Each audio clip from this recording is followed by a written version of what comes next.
So, did anyone else's jaw drop during the press conference when he was explaining Carlee's story? Because the screenshots that were floating around prior to this press conference have turned out to be true. In subsequent investigations, detectives obtained surveillance footage of Carlee walking down the sidewalk alone prior to arrival at her residence. She was conscious and speaking with paramedics when she was transported to UAB. Detectives were able to obtain a brief statement from her prior to being treated and released. During the statement, she told detectives that while traveling down the interstate, she saw a baby walking down the side of the road and called 911.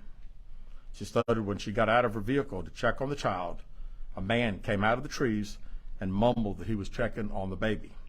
She claimed that the man then picked her up and she screamed. She stated he then made her go over a fence.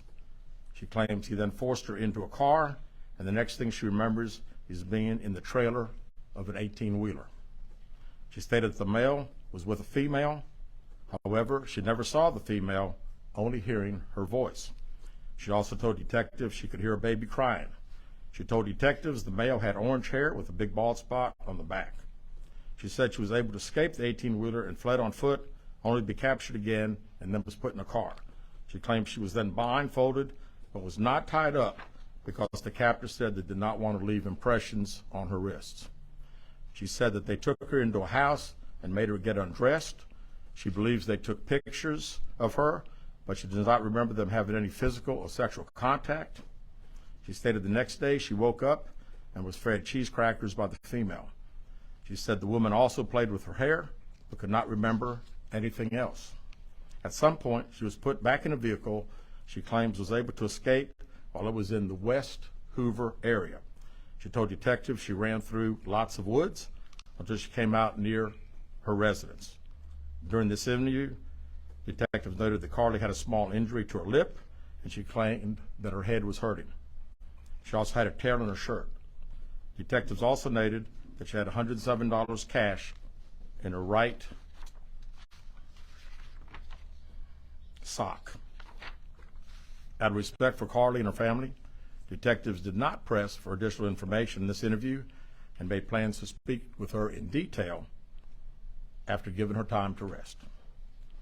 Detectives continue analyzing data from Carlee's cell phone that was left behind at the scene.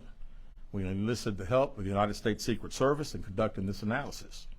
Part of what data includes several internet searches in the days leading up to her disappearance that I think are very relevant to this case. On July 11th at 7:30 a.m., the term, "Do you have to pay for an Amber Alert?" was searched. On July 13th at 1:03 a.m., the day of her disappearance, the term, "How to take money from a register without being caught?" was searched. On July 13th at 2:13 a.m., the day of her disappearance, the term Birmingham bus station was searched.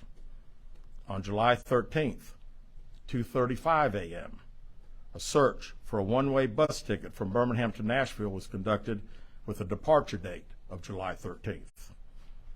On July 13th at 12:10 p.m., a search for the movie Taken, a film about abduction, was conducted. There were two searches related to Amber Alerts on a computer at Carlee's place of employment, including one regarding the maximum age of an Amber Alert.